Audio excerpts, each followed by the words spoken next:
I don't think he's a 4-beer play. I appreciate that, Johnny Dangerly, a reference to one of the segments we have on Fantasy Football pregame every Sunday morning at 11 a.m. You missed the tough show yesterday. Really? Missed the tough show, yeah. There's a lot of weird. What were some of the lowlights? How long do you have? There's a new nickname for Matthew, #BabyOilBerry. I want nothing to do with Sunday. A lot of talk about I'll still choose the Jets. Biceps. Yeah. No matter how many times. The baby oil stuff is tough.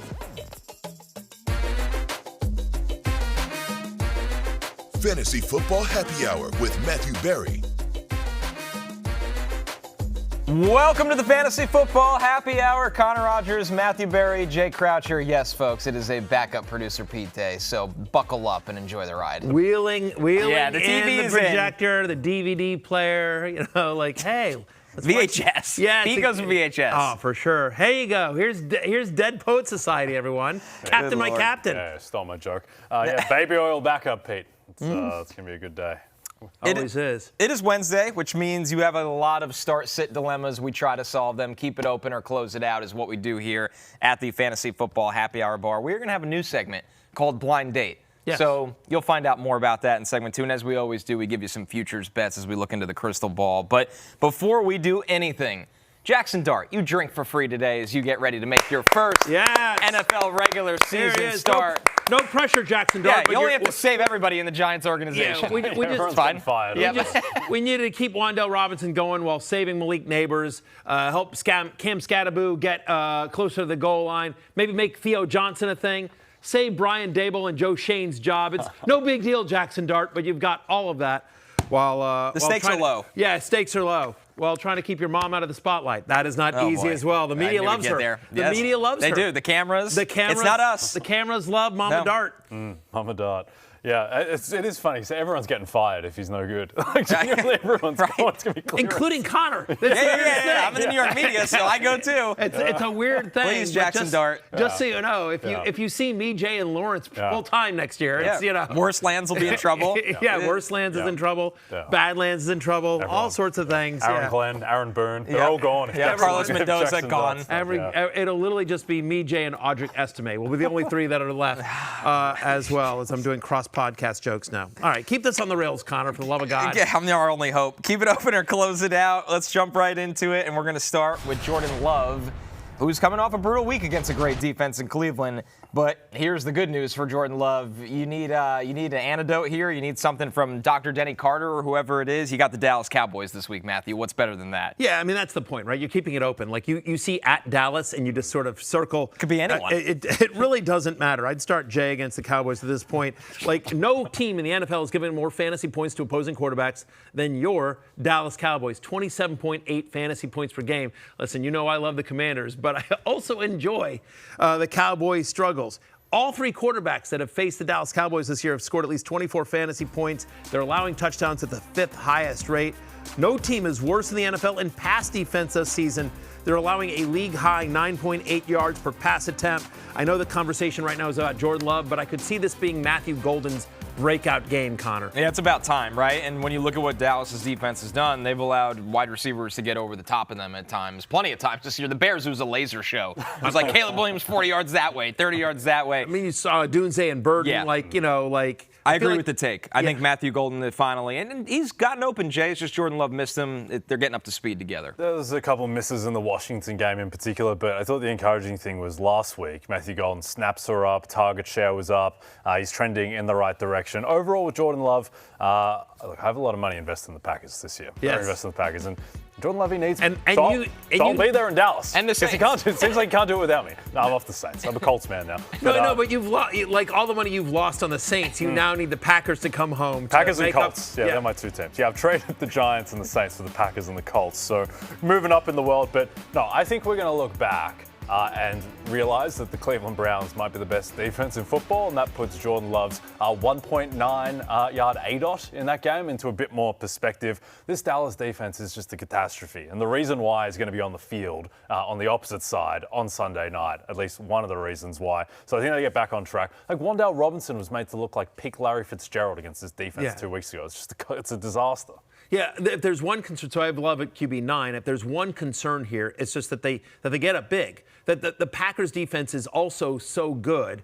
They're the complete opposite of the Cowboys defense, and that in an offense that's going to have to operate without CeeDee Lamb on Sunday, as much as we like Dak Prescott, as good as he's looked, is there a scenario here where they're just getting down big, that the Packers start running a lot? It's a big Josh Jacobs second half here, and that there aren't monster numbers here. Still, again, every quarterback that has faced the Cowboys this year has scored at least 24 fantasy points. So we're keeping it open for Jordan Love. But that's why he's just not like a top 3 or 4 guy. It's just, he doesn't really run, and there's a chance that they slow down in the second half. But all systems are go. And by the way, we will, as long as we're talking about the Packers and the Cowboys on Sunday night right here on NBC and Peacock. I'm a company man. We will be there as well. Fantasy football pregame will be live from Texas Stadium, from Jerry World, Sunday morning. I don't believe fans can come in because the gates aren't open yet. But try and get in. But see what happens. Absolutely. Yeah. What's the worst that could happen? Yeah, of course. A minor fee, jail time. I promise if you try to come see us on Sunday morning and you get arrested, I will send George Savaricas to bail you out. I make that promise. 100%. Great use of George's time. I'm really glad. He's probably really glad he signed up to do this show. Yeah. It's his role. It's what he's supposed to do. George knows a lot of bail bondsmen. I'm just saying. I'm pointing that out there. I'm not saying why, but he just does. He has them in all spots around the world. Yeah, he's a guy he gets stuff done, George. He does. Yeah, he's like a poor man's wolf in Pulp Fiction. Yes, poor man's Harvey Keitel, yes. George Savaricas. Exactly right. Yeah, exactly right. Anyway, we're keeping it open on Jordan Love. Matthew, how about this one from Closing Old Maverick guy? Old Maverick guy asked, who's a better start this week, Jordan Love or Justin Herbert? It's a tricky one. It is a tricky one, especially because I'm gonna, boy oh boy. I'm gonna go Justin Herbert. Against the Giants, I feel better about Justin Herbert just because. I feel better about the pass volume. I feel better about the pass volume, and I also feel better about the Giants being able to move the ball against the Chargers and Jaxson Dart's first start. The script. I just think the sort of game script there as well. Now, it's a lower over-under. It's 43.5 for the Chargers-Giants, whereas it's 47.5 for Packers-Cowboys. I think they're right there, honestly. I'll say this, Old Maverick guy.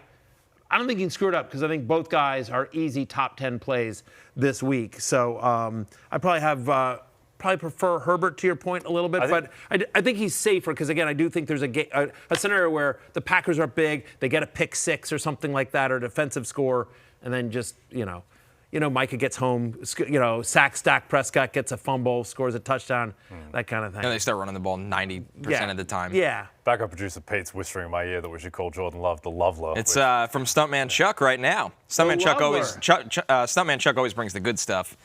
Yeah, the Loveler. Stuntman Chuck 85. That's right.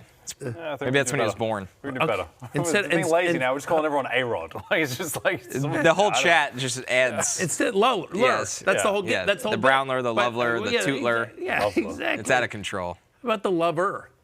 No. How about the Lover? No, I don't like that either. Yeah. We can do better. So here's the thing with Justin But yet Herbert we and Jordan haven't. Love. You'd No, think we really could, haven't. but we haven't done better. Yeah, Jordan Love. It's like his name's Jordan Love. It's a short name. It's condensed already. I don't think he needs K. it Gemma anymore. says J-Lo. That's You know see, what? That's That's no the good. winner. I knew he'd like that, and I knew you'd despise That's it. the winner. Sucks. That's the winner. The problem with that one is it sucks. It's a new J-Lo. There is a J-Lo. Yeah. J-Lo. One, there already is a J-Lo, very clearly defined J-Lo. 2, it's not how his name sounds. Yeah. Jordan Love. No, it's not Love. J-Lo. It's J-Lo, All right. where his arm is the Holy Grail-o. Okay. All right. Steer the wheel Thank back. you, Alex. Our stage manager, Alex, she liked that one. Yeah, she's a fan. That counts for something. I'm going to tell you. All right, let's go to the running backs where things get a little bit more difficult decision-wise. And we're going to bring up Ashton Jeanty, not because you're considering sitting Ashton Jeanty already, but It's been bad. it's been bad here, Matthew. So how far does he now fall down the rankings? And this is another guy with a matchup that should get him going in the right direction, but it's been that bad. Right, and that's why I'm keeping it open. But he's my running back 15, somebody that was regularly drafted among the top 5 or 6 running backs this year. I'm at running back 15, a mid-tier RB2, and there's nothing that I can point to on his usage with the Raiders that's, that where you sit here and go like, oh, well, it's just, whatever, bad play call here, whatever, touchdown call back due to penalty, that kind of stuff. Like, it's been bad. But Raiders, given their record, given the criticism of the front office and the coaching staff of their usage of Jeanty. I feel like they have to try to get him going. And then you think about this matchup with the Bears, where Chicago is allowing the 5th highest yards per carry to opposing running backs, 5.3 on the season. And they've also allowed the 2nd most rushing yards to running backs so far this year. So I just feel like something has to give. And Jeanty does enough in week 4 to be a top 20 play. I'm keeping it open. I'm starting Ashton Jeanty. And you probably don't have a choice, honestly. I mean, maybe you lucked into Javonte Williams in the in the middle rounds kind of thing. But or you knew. Huh? Or you knew that he was going to be great. Yeah, you just felt it when you got him in the 14th round. Sure, exactly. Give off those vibes. Yeah, exactly. But all I'm saying is that Travis Etienne is another guy that has popped that you got in the middle to later rounds. But generally speaking, my guess is that you don't have the options to bench somebody that you used a first-round pick on. Brendan Ortlieb says, should I play Scadaboo over Jeanty? No. Would be my answer. No. I agree. Chargers are a top 10 run defense so far this season as well. I mean, you're still seeing, candidly, too much Devin Singletary. And we don't know what this offense looks like under Jaxson Dart. We think it's going to be good, Connor, but I think, and one of the reasons I think Dart is going to be such a fantasy superstar is because he uses his legs so much, which is great and should open up run lanes for Scadaboo, but also there's a scenario where Scadaboo doesn't get the touchdown because they're doing bootlegs and they're doing some other, we've seen that with Daniel Jones and Jonathan Taylor. We've seen that with Jane Daniels and their running backs. Jalen Hurts, obviously. To be fair to the question, I don't think there's that much of a gap. And it's not in his rankings. He has Scadaboo 18th. He has Jeanty 15th. Yeah. So it's not Jeanty, but still, it's not that crazy of a question, which is a problem. It is not. This one from Tanish Joshi. Bigger disappointment so far, Ashton Jeanty or Chase Brown? That's our next player, Chase Brown, and keep it open or close it out. Listen, it's been brutal. It's been really bad. He's averaging 2 yards a carry, but he still gets all the work, Matthew. He does. Let me answer that question. Who's a bigger disappointment? And I'll tell you right now. I have a definitive answer on this. Ashton Jeanty. Ashton Jeanty's the bigger disappointment, and I'll tell you why. First off, Chase Brown at least was good in week 1. We've at least seen, and Jeanty went before Chase Brown in pretty much every draft, according to ADP across the board. So Jeanty cost you more on draft day. He has been more of a we haven't gotten a great Jeanty game. We've at least gotten one good Chase Brown game, and more importantly, I can explain away Chase Brown. Like, they lost Joe Burrow, right? Like, there's nothing, like, the Raiders offense is what we expected. It's Geno, it's Brock Bowers, it's Jacoby Myers, it's Trey Tucker on the outside. Like, there's nothing from the Raiders standpoint other than just, like, he hadn't getting the work. There's some pass protection issues, which has led to more Zamir White than we deserve, right. Connor. Yep. And I think the thing I'm most disappointed in is their line stinks at run blocking, and I didn't expect that. Yeah. They didn't look this bad last year. So that's been a huge issue. Yeah, that's a concern as well. Yeah, it's not a great stock to buy at the moment, but I'm buying Bengals stock. It's gone too low. Like, it was one game. It was one game against the Vikings. Like, think about how bad the Lions looked in week 1 against the Packers, and now now they might be the best team in football all of a sudden, 2 games later. Like, a lot changes. Brian Flores' defense is very confusing and one of the best defenses in the NFL. And I get that they played Denver this week, which is not an easy landing spot, but they're better than this. They were better than this in 2023 with Jake Browning. They will be better than they were against the Vikings. And also, for as brilliant as the Broncos defense is, you can run on Denver. You know, they've allowed at least 89 yards from scrimmage to a running back in all 3 games this season. They've allowed the 7th most receiving yards to running back so far this year. And so on the road at Denver, given the struggles of Jake Browning and that offensive line, my expectation here is that Chase Brown gets a massive workload trying to take the crowd out of it, trying to take some pressure off of Browning. And the fact is, you can have success against the Denver Broncos running the ball. Brown obviously still gets a majority of the work. 83% of the Bengals running back touches have gone to Chase Brown so far this year. And think about last week when we were talking keep it open or close it out on Omarion Hampton. And I was like, no, suck it, haters. I am sticking with Omarion Hampton against the Broncos. He goes off against Denver. He got off the schneid. He did. Yeah. No, he did. The haters, they sucked it. Yes, they did. Yeah, you showed it. Yep. You really showed it. That's a direct shot at you, the regulars, as he often does. No, it's not. It's not a direct shot at the regulars. It's a direct shot at the haters. You know. And by the way, I'm at a table with 2 of them. Right. So you two we sucked were on it. the Hampton. You guys, you guys almost lost your way on Sunday with Hampton. You were like, Mecca Buka, maybe I should. You started to get nervous. Like, no, you're right or die with Hampton. All week we had to continue to prop you up. Like, it's going to be fine. This is all propaganda. Don't listen to it. Either way, Denver was able to help Amar and Hampton get off the schneid, and I think they will do so again with Chase Brown this week. I'm keeping it open on Chase Brown.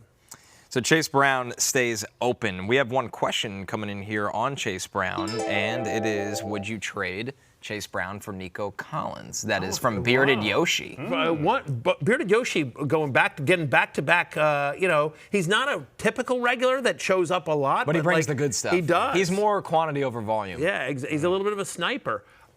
Yes, I would. I think they're both rest of the season. I will tell you this, sort of how I do analysis like this, just real quick back of the envelope math is without all schedules in front of me and everything like that, is just like if we drafted today, if we decide to immediately have a draft, who goes first, Nico Collins or Chase Brown? And they go around the same range. So it's really like, how do you need a running back more or a wide receiver more? Nico's a wide receiver 1, Chase Brown's still a running back 1 for me. Obviously not this week based on my rankings, but ultimately just in terms of their workload. I have no problem making that trade, but I also don't think it's a ripoff. I'm fine with either side of that trade. I think I'd run away with Nico Collins in that trade. I don't know how that's math, but yeah, it was a good explanation of your process. What's the equation? Numbers involved. Back of that envelope math. I'm just saying, this, it's a Russell phrase. Crowe, a beautiful mind. No, it's a phrase. Yeah, but there's no numbers. It's a phrase. There's no theoretical math. The gravity equation in Interstellar. You say you would run away with Nico Collins. I just don't. I'm like. I get that the Bengals hate has gone too far, and maybe that's also the case with the Texans. I understand, but the offense is sunk. No, sunk. They have to get a little bit better. I get Nico's coming off a 100-yard touchdown with a touchdown game. Nico had a nice game. I like Nico in the trade. Yes. A lot. I did the math. I'm all in. I'd rather Nico as well. Which is fair, but I don't know that there's. I still think ultimately Chase Brown finishes as an RB1. I do, borderline-ish. Yeah. Mid-tier RB2. I mean, when you actually count the 12 running backs, it's like, oh, yeah, it's not great. No, I could get that's what I'm saying. We just talked about how bad Ashton Jeanty's been. Rest of the season, would you rather have Ashton Jeanty or Chase Brown? I'll say Chase Brown. I actually am buying into the Jeanty takeoff soon. Like I said about Hampton last week. Here's the problem. It's I'd rather have Marion Hampton the rest of the way than Chase Brown. Well, sure. Yeah. That's why he was a ride or die. Yep. Yeah. Yeah, there's more. welcome, There's more. We get to 12. I don't want to list out 11 players, but yeah, one guy I wouldn't have over Chase Brown is Nick Chubb. Yeah, the chubby leather daddy himself. Yeah, the original Chubbler. I was sniped on the Chubbler. Yeah, so disappointing.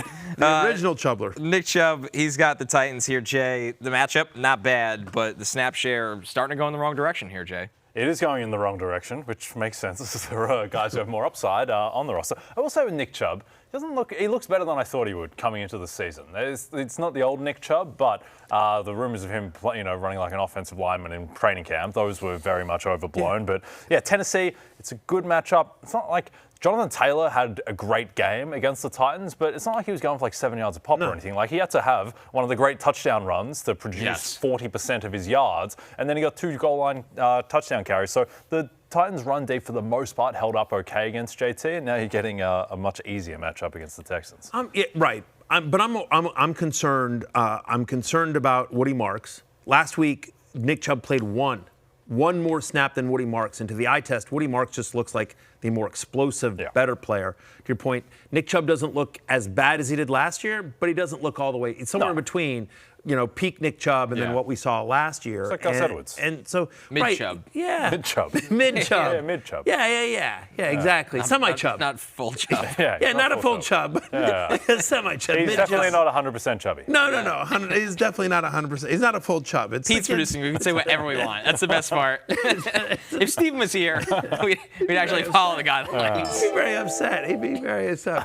But at any rate, the other thing about one of the reasons why we think he is just sort of a semi-Chubb is he just not getting a full workload. Under 15 touches in all 3 games this season. Woody Marks has continued to get more work. So Chubb, he scored the touchdown against Tampa Bay, but there's rumors that basically the Buccaneers let him score. They haven't confirmed that, but if you watch that play, it felt like they, kind of like, oh, I missed you. It's like, I tried to tackle you. Yeah. So yes, the presence of a Woody is concerning for the Chubb. There you go. There you go. Daniel Sullivan, Chubb or a tight end in my flex. His options are Hawkinson and Kraft. I don't even think that's close, Matthew. You go tight with end. Yeah. You go the Kraftler. You go the Kraft Daddy, the Tuck Daddy, the Tuckler. PJ Tucker. Yeah, exactly. Yes. Or Hawkinson. One of them. Yeah. So, if you didn't have Kraft, I'd play Hawkinson. Anyway, I'm closing it out on Nick Chubb. I'm at running back 30 this week. It's just he's going to need a touchdown to pay off. He's not involved in the passing game. It's not an offense that I have a lot of confidence in overall. So basically, if you start Nick Chubb, you're going to need him to fall into the end zone, which he always can. Again, but the Titans have they've tightened up a little bit. They're playing. They're it feels like they're playing hard for their coach this year. Right. The Titans Even after he makes the most insane decisions on the sideline over and over again, they have not checked out. The field goal sequence at the end of the first half was an all-time disgrace. I know. You just can't do that. I'm with you. You have a meeting with the owner after that one. That was a catastrophe. Let's go to the wide receivers here, guys. Lad McConkey's got the Giants. Believe it or not, Matthew, 2 straight weeks with single-digit fantasy points for the Gladiator, but I don't think it's time to give up on this one yet. It's a great matchup. I think it is a great matchup against the Giants, who have allowed the second most fantasy points to wide receivers this year, second most receptions, second most receiving yards. Like, pick a stat.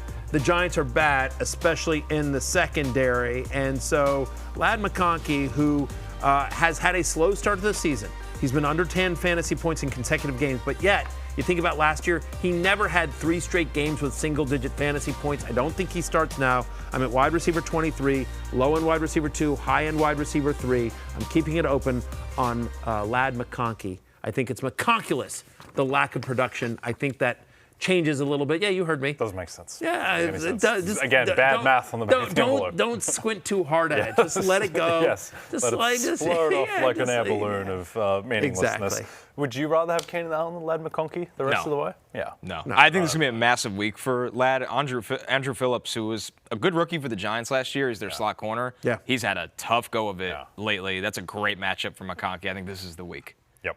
And I feel Buy like low on Lad. This might be the last time to get him. At his age, is a little more likely to get banged up at some point. So when he was young, he got hurt all the time. Yeah, for sure. Yeah. So I'd roll with McConkey. No worries there on that one. Next one though, a lot more difficult, or maybe easy. Calvin Ridley. Yeah, the Riddler. The Riddler. I mean, this is truly solved. Yeah. Yes. It's not his offense in terms of target share anymore or productivity. It's epic Io Manor time. It really is. So under 30 yards in 2 of 3 games, averaging under 40 receiving yards per game, Calvin Ridley. Like, there's not a stat that you can point to where you're like, well, maybe there's this. Like, his utilization score has decreased every single week. One of the pro Calvin Ridley arguments was like just massive target share, and yet because of the success of Io Manor and the run game, and we're seeing some Chigakonkwo as well in this passing offense. Just Calvin Ridley. Who is not getting the target share we expected, and when he is getting the targets, isn't always coming down with it. He has caught only 38% of his targets this year. So under 40% of the passes that are going to Calvin Ridley, he's not coming down with them. And maybe it's Cam Ward's inaccuracy, maybe it's concentration on Calvin Ridley, but whatever it is, it's just not turning into fantasy production. And so I'm at wide receiver 37. I'm closing it out. For a Titans team that has the lowest implied team total in week number 4. Yep. It's not good. Like the comments from Brian Callahan, they need to build up his confidence. Like he's like 31 years old or something, Calvin Ridley. Like this is talking about him like he's a rookie who needs confidence. So I would say with Ridley, the way to look at him is that his median outcome now is pretty bad, but he still has some high-end upside. Like he could snap out of it. So if you're a struggling 0-3 team like Matthews, I would be trying to trade for someone like Calvin Ridley because it's not going to get any worse, and there's still scope for him to break out into the guy that we thought he would. But I think that certainly more than 50% chance that's not going to happen. I just need you to do me a favor, both of you to do me a favor. Okay. My team's 0-3. Yes. Asked and answered. Understood. No wins. Last place. I'm in last place. 100%. Last a lot of Barry. injuries. Maybe old Barry. No.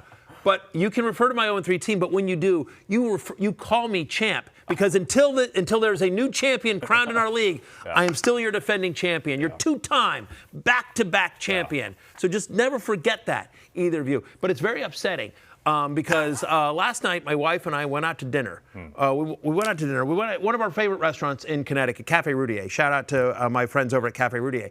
And the manager, Randy, comes over to me. And he goes, 0-3, huh? Oh, no. I swear to God. I swear to God. Listen. Randy, you drink free. Oh my God. Sorry, Jaxson Dart, you're off the board. Shout out, Randy Hodge, wherever you're at. It's fine. Randy's a Falcons fan, so he's got his own pain. So whatever. But yeah, it's it's going beyond this. No, the public knows. Right. Yeah. To which my wife goes, wait, you're 0-3? Yeah. I'm like, I hadn't brought this up to her yet, and so it was a tough night in the Berry household. Regular Rudy in the chat says, "Call me champ," he screams as the boat sinks further. That's very good. That's right. That's very good. Eventually, it'll be all the way underwater. Yeah. See how long this losing streak can go. That's pretty much what Leo. Isn't that what Leonardo DiCaprio said on the Titanic? It's on Titanic, Well, I was sitting there with Kate Winslet. Call me champ. Champ. Yeah. Definitely room on that board for Leo as well. Yeah, it's With a very big odd. hog. Makes Big sense. hog. Yeah, it's very. Yeah. right. I have real issues Come on, with The ending? The ending of Titanic. Yeah. Well, it's a very true story, so I don't blame you. Jameson Williams is our next wide receiver. He's got that great. You wanted the boat not to sink? I didn't want Leo to die. Yeah, Leo sure. should have gotten on the. Why did he not get on the door? Yeah. That's all I'm saying. He's selfless. But there was room enough. room. Yeah. Was he selfless? It's the plot. Or was Kate Winslet selfish? I argue she was tipping. selfish. Yeah. Yeah, not a great performance from Kate Winslet there. you gotta give Leo a shot. Yeah, well, Yeah. she lived and he Exactly. didn't, so he's laughing now. Randomly, though, I'll just say, as long as we're on the subject, later today. Titanic? No. Jay is drawing me like one of his French girls. So just so you know. yes. Great. That's happening. That's Standard happening later Wednesday. today. Typical Wednesday. Yeah. Yeah, Wednesday is just. This was supposed to be my day off. Now I know why I was asked right before the season for it not to be. So Pete has to fill out so many HR forms yes, after every week, Wednesday explain show. himself. Yeah. He's just sitting in office waiting again. He has his own chair. He's there so I think much. Pete left after the Chase Brown conversation. He's not here anymore. Our last wide receiver is Jameson Williams. He's up against the Browns. The Lions are 8.5-point favorites right now. And right now, Jay, not a great target share for Jameson Williams. No, there were all these rumors of this Jameson Williams alleged Renaissance. breakout. Was it a renaissance if you never really started like 2 in the games. first place? Yeah, no, you But have to, yeah. This offense is now very clear. They're going to run the ball, and that is their identity, and then they're going to throw it to Amon-Ra St. Brown, and then sometimes Sam Laporta, and it feels like Jameson Williams might be third in the pecking order. He's still going to be the deep ball guy, but the idea that he was going to really expand his route tree and split more targets with Amon-Ra St. Brown, I think that has been disproven through the first 3 weeks, so I don't really want any part of him against this defense. That's exactly right. So he's not getting the usage, under a 15% target share in all 3 games so far this season, has yet to see a red zone target, has yet to see an end zone target this year. And if you're the Lions, why are you going to go away with what's working so well for them? Montgomery and Gibbs obviously looked awesome on Monday night against the Ravens. Browns have allowed the 8th fewest receiving yards to opposing wide receivers. I have Jameson Williams at wide receiver 39 this week, so I'm closing it out. There's enough volume from Amon-Ra St. Brown, and because the tight end position is so poor, Laporta is getting enough sort of scraps to keep him relevant, but there's always the chance with Jameson Williams because of his speed that he gets deep for one, but that's what you're banking on. You're banking on one play, and it just against the Browns, I don't know that it's a great bet. I'm closing it out on Jameson Williams so far in week 4. Our last player on the tab here, Travis Kelce against the Ravens. Hasn't really given you the production you'd hope for so far, but it feels like Matthew, with the landscape of the position, you're probably still starting him. It's the same point I was making with Laporta, right? So you're like, well, it's been a slow start to the season for Travis Kelce. And you're like, yeah, I get it, man. And yet, through 3 games, he's a top 12 tight end on a points per game basis. He's actually tight end 12, and I think that more speaks to the lack of production at the position than what Kelce has done through 3 games. But each of the last 2 games, he's had a 20% target share, and the Ravens very quietly have allowed the 2nd most yards to opposing tight ends. And so I'm a tight end 8 this week. I'm keeping it open on Travis Kelce. I just don't know.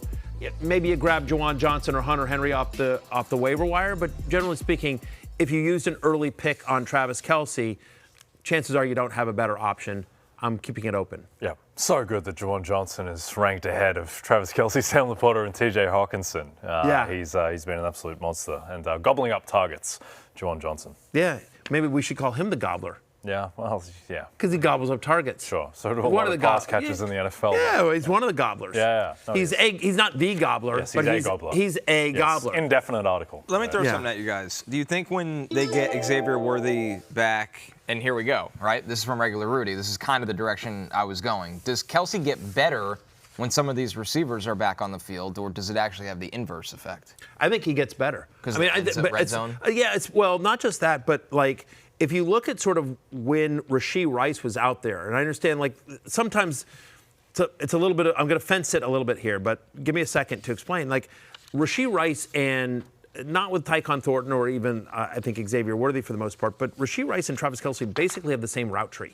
They run a lot of the stuff in the middle of the field. Obviously, the deep stuff Kelce doesn't do that Rice does. But and that frees people up. And so you don't often see a big Rice game and a big Kelce game. It's usually one or the other. But I do think that when there are more options, that it's going to open things up for Kelce, because it's not like he's been getting a massive target share. You know, like the whole passing offense is a little off kilter, and I think once they have the normal pieces they expected, once they have Worthy back and Rice back, then maybe Mahomes settles in a little bit, and then Mahomes is just so good at finding Kelce where he needs to, like in the middle of the field, in the red zone, in the green area, like so. I just sort of yes, I think there may be some inconsistency there, but I think Kelce fantasy-wise overall gets better when this offense looks more like what they expected in the preseason. Do you think Mahomes is the same level of player he was 3 years ago? I think he's off on the deep throws. Yeah. That's the difference. I think that, one, the mobility this year looks back to what he was, but the consistent deep passing is not the same. There's just no way around it. And maybe that's partially the skilled talent compared to what he had with missing on throws. But he misses more throws now than you saw him miss a couple years ago. He does, and I think there's a couple reasons. I mean, one is just sometimes you miss throws, right? Even Patrick Mahomes is human sometimes. Secondly, I think it's just familiarity with those guys. Like, yes, Hollywood Brown was on this team last year, but didn't play very much, right? He was injured for much of it. Tyquan Thornton's new to the team, and so his main deep threats are guys that he's just sort of, he doesn't have a long history with, right? And then the third part, by the way, is he's under pressure. Like the offensive line has not been as, you know, it's still waiting to gel, I think. Like, and so I think that's some of it as well, where he's getting hurried a little bit in some cases. To recap, keep it open or close it out. Jordan Love is a top 10 play this week at quarterback. QB9 open. Ashton Jeanty, keep believing, RB15. He's got a good matchup against the Bears, so he's an open. As is Chase Brown, just stays open at RB22 against the Broncos. Nick Chubb is a close at RB30, kind of touchdown dependent as he's losing share to Woody Marks. Lad McConkey, wide receiver 23, stay open. Good matchup against the Giants. Calvin Ridley is a close at wide receiver 37, as is Jameson Williams against that tough Browns defense at wide receiver 39. Travis Kelce is an open more because it's most likely you don't have a better option at tight end rather than expecting a huge week out of Kelce. We're going to take our first break. When we're back, we're going on some blind dates. We're going to look at a couple different players, mystery players, right after this. Come on, Jay. Draw me like one of your French girls. Okay. Terrible.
Seeing 3 games worth of a sample size for DK and how teams are guarding against him, what ways can you be creative in an attempt to get him the ball like you did in week 1, for instance, when Sauce wasn't on, to get him in running cash situations? I don't have any reservations about our ability to get DK the ball. If people want to allocate schematics of multiple people to him, that's why it's the team game. He's doing a lot of things well, really comfortable with the trajectory of our division of labor in that space. Guys like Calvin Austin are going to have opportunities to make plays, and you've seen that already in a short period of time. And so it's just about the general collective growth and development needs to continue. Get personalized fantasy football insights based on your league settings with Fantasy Life Plus. Your league is unique. Your advice should be too. Just head to fantasylife.com and use code ROTO20 for 20% off.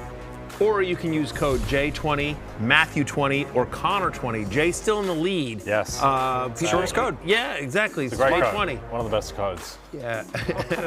Other people can't believe how good a code it is. One of the greatest codes that ever lived. It's amazing. Other codes are jealous of that code's greatness. J20, but also Matthew20, Connor20, or Roto20 at fantasylife.com. It really is a fantastic tool that helps you with start, sit, waiver advice, everything you could possibly need, including utilization, right? What you have Dynasty, you see there. DFS helps you with your bets as well. Jay, I will tell you, Fantasy Life did not say put a lot of money on the Saints to make the playoffs.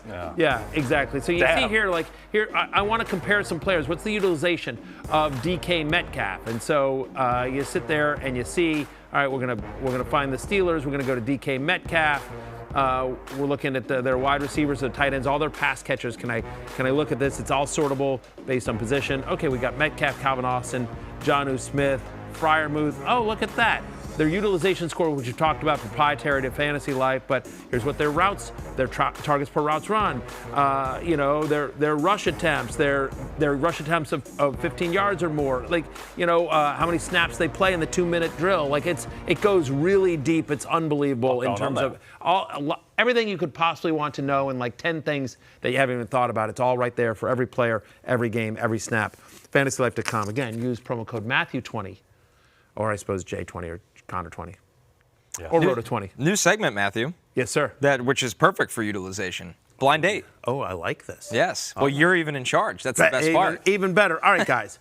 So let's do this. So I'm going to talk to you about a running back here. So blind date, I'm going to show you some stats without telling you the name of this player. Of course, people always go to bars for their blind dates, right? And so the idea here is this something, are you looking for a second date here? Would you like to go out again with this particular running back that's playing 80% of the snaps, is top 12 in team-designed rush rate, but doesn't have a big target share, so not really involved in the passing game.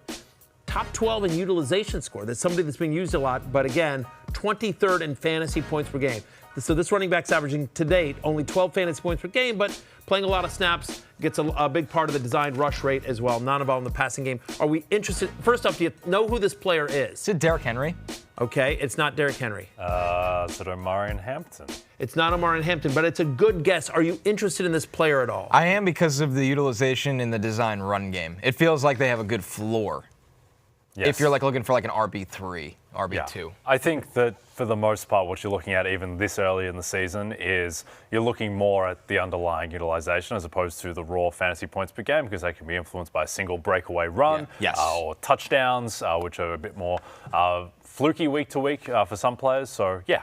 Also, 80% offensive snaps. Yeah. There's not a lot of running backs that get that. Both those really good guesses, but the answer is Alvin Kamara. Oh, wow. I would like to go on this date. Well, sure, but the issue with Kamara is that target share. He just the answer on Kamara has always been, this is a guy that has a high floor, that always in double digits in terms of target share throughout his career. He's just been this PPR cheat code, and now a lot of those shorter routes are now going to Chris Olave. The chat is shocked, by the way. Yeah. Shocked. As are we. I wouldn't have got this, obviously. Yeah, shout out to producer Pete and producer Damien who put this together. You're right. I'm probably more in on him than not, just because of the usage, but I don't think the target share is that much of a outlier. Yeah. I mean, I really think under Spencer Rattler, as long as Olave and Rashid Shaheed are healthy, like I just don't think he's getting the dump offs. Rattler is more, the Ratty Ice is more prone to chuck it deep. Than he is to sort of dump it off like the way they were last year. Kellen Moore's team didn't throw to the running back last year either. No. So maybe this is just part of his way it is. offense. But you said running back 3, and I think that's right. I think we just have to reset our expectations for Kamara because he was drafted with the expectation that he'd be like a mid-tier RB2. Yeah. I think he's much more of a flex play because of the lack of passing game usage. All right, let's go to the next running back here. This running back, as you see it right there, so he is he's not playing a ton of snaps, right? He is outside the top 20 in terms of offensive snaps. He's 15th, however, in team-designed rush attempts. He's got a 10% team target share, which is barely inside the top 30. But he's top 12 in utilization score. He's got 81. He does, however, score a lot of fantasy points. He's third right now in fantasy points at almost 23 a game. This is incredibly difficult. I feel like Jay knows who this is. You do? Well, I know that the top 3 running backs are Jonathan Taylor, Christian McCaffrey, and James Cook. McCaffrey gets more than a 10% target share, and Jonathan Taylor plays more than 57% of the snaps. So it has to be James Cook, right? Yes, it is. Nice It job, is Jay. 100%. It is Snap James rate Cook. threw me on that one. Yeah, I mean, that's the thing. But this is what we talked about in the preseason. He's not going to be involved in the passing game. He's not going to be last year he played less than 50% of the snaps. Okay, so now he's playing less than 60% of the snaps. So the anti-James Cook argument that I raised my hand that I made was like, well, he's got to score the touchdowns. He's got to continue the insane touchdown rate that he had last year to keep up his value.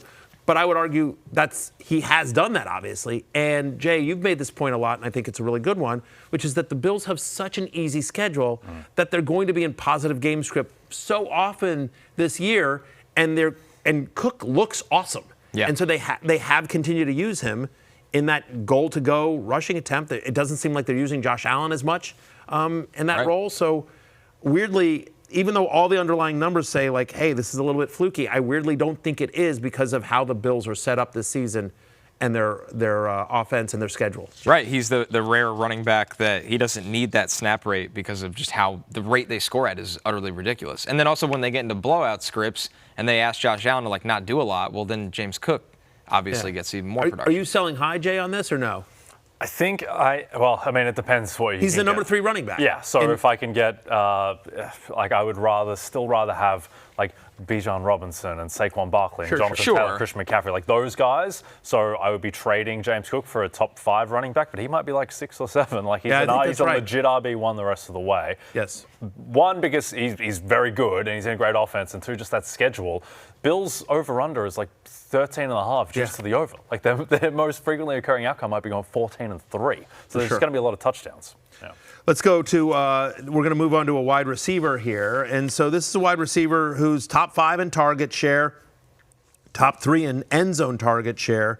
On 3rd and 4th downs, they're looking for him a lot as well. 7th in utilization score, and he's a top 15 fantasy wide receiver. Interested in this guy, do you think? So, it feels like the fantasy points per game is nice, 13th, but all the underlying numbers are higher. The usage is amazing. Yeah. Where, yes, I am highly interested. Is this Nico Collins? It's not. It's a good guess, but it's not Nico Collins. Jay? Oh, we got Pete throwing in Pete. Game show sound effects. Well, I know Pete's a Giants fan, so Malik Neighbors? Also a good guess. It's not, but it is 2. You guessed 2 alpha wide receivers, and you're right. It's actually Davante Adams. And I think the surprising thing on Adams is because so many people are like, well, Puka's the alpha there and everything like that. But I don't think they realize that it's literally just those 2 guys. Yeah. And that there's enough target share and enough volume for both those guys that I feel like we talked about this in the preseason that Sean McVay's offenses have supported, Kupp and Nakua. We've seen it multiple times over the years. It throws enough, especially when Stafford's healthy, to support 2 fantasy wide receivers. So people might just be thinking, oh, hey, Adams, he's the number 2 to Puka. He's an elite wide receiver 1. It just So is the other guy on his team. So what's interesting to me about the Rams, Connor, is that so the past 2 years in terms of pass rate over expectation, the Rams think with 24th and 21st. So in terms of they don't throw the ball that much over. Sean McVay wants to run the ball. This year so far they're 8th. And I wonder if that's a product of the fact that they have 2 elite wide receivers and that they do want to throw the ball, or whether it's just 3 weeks and it's a little bit noisy. Because if they actually are going to throw the ball a ton, it's just these 2 guys. The third guy's like Jordan Whittington. Like there's no third guy really. And it's not like Kyron's doing a ton out of the backfield either. So if that's the case, then Davante could be a legitimate wide receiver. And Stafford missed him a couple times on Sunday. For sure. I think you're right. I think it's funneled through 2 wide receivers in a pass-heavy offense. But do you think he wants to throw this much, though, McVay? I think it's at least closer to 15th rather than 24th. Yep. Right? Yeah, So, yes. Davante Adams, throughout his career, wherever he has played, whether it's Green Bay, the Raiders, with the Jets, he has always earned basically a 30% target share.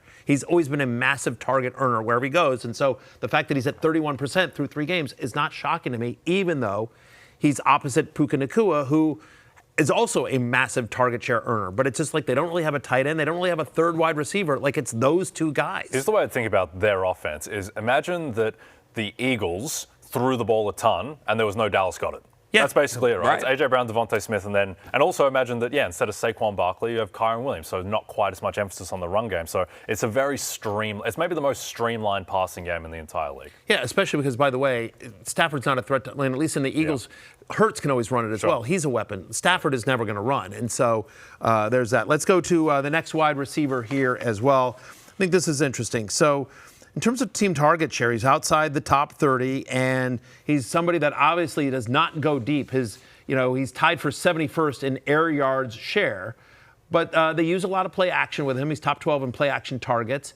He's borderline top. He's top 30. He's just barely top 30 in terms of utilization score with 66, but he is 12th in fantasy points per game. So he is producing despite a lack of usage there as well. We interested in this wide receiver. First off, any guesses? Well, the air yards aspect feels like a Miami Dolphin right off the gate, even if it's not like this is the kind of offense that they typically play in. So, but what has me screwed up is the fact that the utilization score, because the Dolphins, they utilize their guys at a higher rate. Their main guys at a higher rate. That's why I would say it's not them. It's not a Miami Dolphin. Team that uses a lot of play action underneath stuff.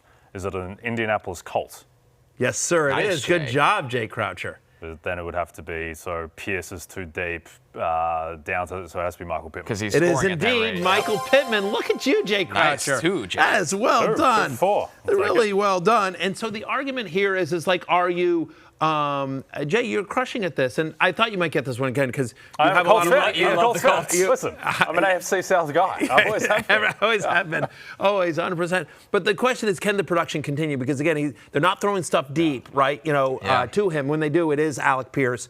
And maybe Mitchell gets in the mix there. So he's not playing a ton, but like he has been productive. I'm sort of buying this because I think it's more. I don't know that he finishes 12th. But you think about where he was drafted, outside the top 40 of wide receivers. So there's already a profit on Pittman. And as we've talked about, we're believers in Daniel Jones in this offense.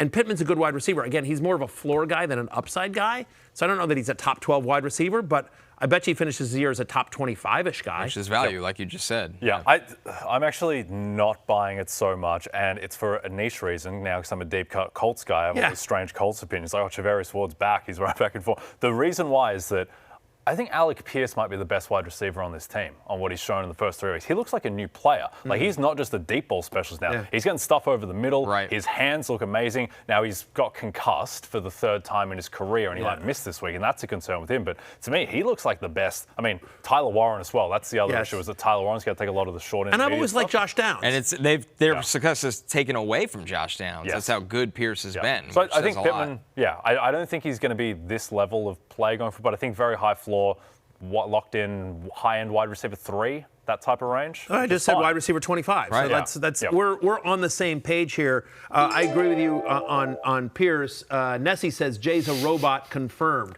That is, Robot J. Robot J. Yeah, bye evil By the J. way, not just his mind, but also the lack of a heart or soul. Yes. When you think about it, he truly is a robot. Godless. Soulless, heartless. Yes. You are robotic in all ways and means. AIJ. Yeah. Yes. AIJ. Yes. There you go. Exactly I like right. that. Yeah. Good. I Very like good that. at predicting. All right, play last action one. rates. All right, last one. Let's go just real quickly. This is a tight end who's, top 6 in target share, team air yard share. He is first. End zone target share 6. His utilization is second. But he's a top 3 fantasy tight end. Do you think this can continue, or is it just that the position is so weak that, one good game skews all of this? Utilization is second. So the thing that makes it interesting is that the air yards are so deep. So it's not going to be a guy who's getting short stuff over the middle. It's not Jonnu Smith, is what you're saying. Yeah. So my guess would be Juwan Johnson. It is not Juwan Johnson, but that is a good guess. Has to be a top guy. I'm going to say it is Tucker Kraft. Also a good guess. It is Hunter Henry of your New England Patriots. How 1 week Henry. skews That everything. one way, that's exactly right. That's Goodness. a longtime favorite of the Happy Hour crew. The most frequently mentioned name in the history of this It's show. Yes. Along unbelievable. with Kenyon Drake. Well, he's not on waivers anymore because he's too good now. He is too good. I don't know that I buy all. It is don't skewed buy by the it. huge. It's skewed by the huge a game mammoth last week. 2 touchdowns, Yeah. 90+ yards. So it's skewed. But I buy this in this sense. I think he's a tight end 1. I think he's a top 12 tight end for the season because no one else has emerged. I think the Patriots passing game is somewhat competent under Drake May and Josh McDaniels. And whether it's Diggs or Kyle Williams or Quinshon Boutte, no one's really emerged to be a massive target earner on that team. And Henry is the one constant. I mean, again, the utilization score. He's out there on every play. Austin Hooper is not a thing this year for them. No, in the passing game. Right. Yeah, I think he's comparable to Tucker Kraft, where he's surrounded by these wide receivers who are fine and do different things, but he might be actually the hub of the offense. Yeah. It's very strange. Yeah. Hunter Henry is the But offensive this is hub. also now the second year of it. Yeah. Drake May is telling you who he trusts, and he's going to him. Yep. So, I agree, Matthew, that he is a tight end 1 the entire year. The bar is low to be there, but he's cleared it for sure. Yeah, I mean, Henry was on the preseason love list, and one of the things we talked about, and I think this was in 100 Facts too, is just how much Josh McDaniels has used tight ends over his career as a play caller. And prior to this year, the best year of Hunter Henry's career was with Josh McDaniels calling the plays. And so obviously there's a connection between him and Drake May. Before we go to break real quickly, just want to take a moment here on behalf of everyone here at Fantasy Football Happy Hour to send our condolences. Sad day yesterday when Rudy Johnson, the former Cincinnati Bengals running back and a stalwart of fantasy football lineups for a long time, it was announced that he passed away. 3 straight seasons with over 1,400 yards and 12 touchdowns. He was a top 15 fantasy running back during that time frame on a points per game basis. And so I know I had Rudy on a number of teams, and so he was 45. So on behalf of all of us here at Fantasy Football Happy Hour and honestly the fantasy community, we send our love to Rudy's family and his many fans. We'll be right back.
DraftKings Sportsbook is an official sports betting partner of the NFL. New customers can bet $5 and get $200 in bonus bets instantly and $200 off NFL Sunday Ticket from YouTube TV. Just download the Sportsbook app and use promo code FFHH when you sign up. DraftKings Sportsbook. Whose crown is it? Yours. Oh, it's mine. Who knew? Back to the futures. Jay, what do you got in the crystal ball? Yeah, I'll stick with the Colts theme. I'm going to God. take Jonathan Taylor, Offensive Player of the Year. I know he's the favorite at plus 450, but never comes off the field. Run-heavy offense. I think that Taylor, him staying healthy times the Colts making the playoffs, I make that about a 50% chance. I think he's a 50% chance to win the award if that comes home. So I think he should be plus 300. Matthew?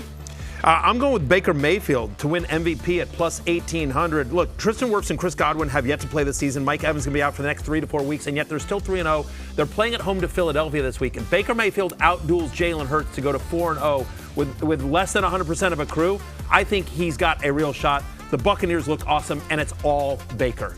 Give me Quinshon Judkins to steal Offensive Rookie of the Year. It's plus 2,000. I think this is the best price you're going to get. I understand the schedule is hard, but this is the workhorse back of a Browns team that wants to run the football. And there'll be a time where they have a rookie quarterback starting and they'll run the ball even more.